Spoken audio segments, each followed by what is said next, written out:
सर्व भारतीयांना जय संविधान, जय भारत.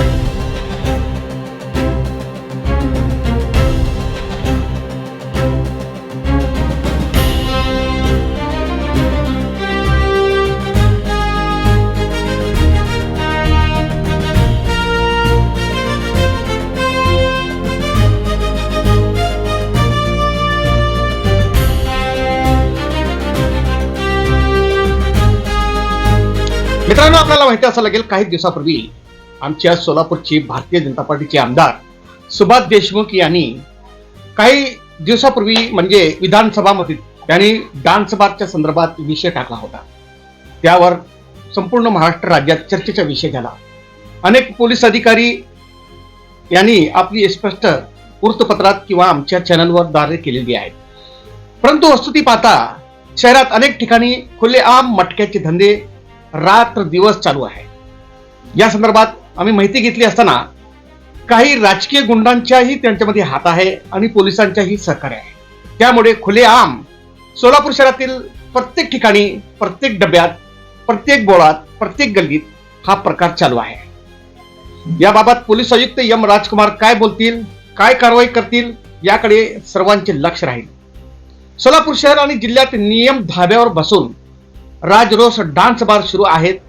विशेष म्हणजे पोलिसांच्या संगनमताने ते सुरू असल्याचा गौप्यस्फोट भारतीय जनता पार्टीचे आमदार सुभाष देशमुख यांनी विधानसभेत केला होता. या निमित्त शहरातील अवैध धंदे पुन्हा एकदा चव्हाट्यावर आलेले आहेत. मात्र केवळ डान्स बार नव्हे तर सोलापूर शहरात डोळ्यात देखत मटक्याचे अड्डेही जागोजागी सुरू आहेत. त्यामुळे जाणीवपूर्वक दुर्लक्ष केले जाते. याचे कारण म्हणजे या अवैध धंद्यांना काही राजकीय नेत्यांचे आणि पोलिसांचेही अभय मिळत आहे. चला बघूया सविस्तर माहिती. सोलापूर शहर व जिल्ह्यात नियम धाब्यावर बसवून राजरोस डान्स बार सुरू आहे. विशेष म्हणजे पोलिसांच्या संगनमताने ते सुरू असल्याचा गौप्यस्फोट भाजपचे आमदार सुभाष देशमुख यांनी विधानसभेत केला. या निमित्ताने शहरातील अवैध धंदे पुन्हा एकदा चव्हाट्यावर आले आहे. मात्र केवळ डान्स बारच नव्हे तर शहरात पोलिसांच्या डोळ्यादेखत मटक्याचे अड्डेही जागोजागी सुरू आहेत. त्याकडे जाणीवपूर्वक दुर्लक्ष केले जाते. याचे कारण म्हणजे या अवैध धंद्यांना केवळ पोलिसांचेच नव्हे तर राजकीय नेत्यांचेही अभय आहे. राजकीय नेते अशा लोकांकडून गैरमार्गाची कामे करून घेतात तर पोलिसांना या लोकांकडून रग्गड धंद्यांकडे दुर्लक्ष आहे. काही पोलिसही अशा धंद्यात सहभागी आहेत. यात सर्वसामान्य माणूस, कष्टकरी मात्र आर्थिकदृष्ट्या उद्ध्वस्त होतोय.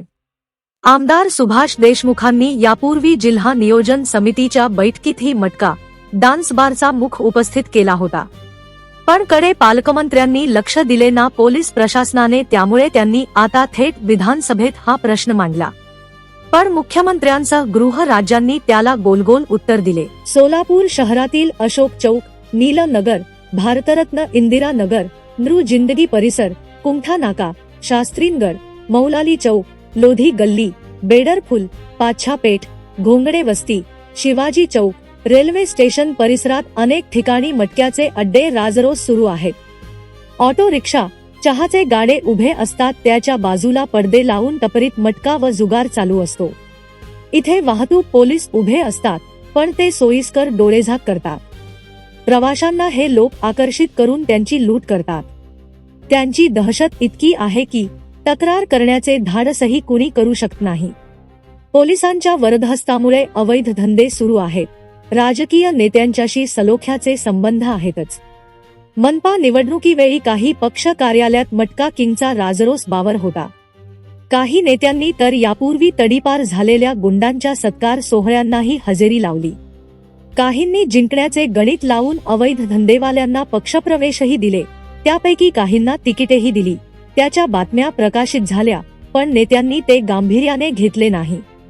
मतदारांनी मात्र अशा अवैध धंदे करणाऱ्या उमेदवारांना पराभूत करून घरचा रस्ता दाखवले. याबाबत पोलीस आयुक्त एम राजकुमार यांनी पत्रकारांशी बोलताना म्हणाले, अवैध धंद्याविरुद्ध आमची मोहीम गतीने राहणार. गेल्या वर्षभरात जुगाराने 12 पदार्थांचे 45 गुन्हे दाखल करण्यात आले. आमच्यावर कुणाचा दबाव नाही. आम्ही नियमित कारवाई करत आहोत. ब्युरो रिपोर्ट जम न्यूज इंडिया.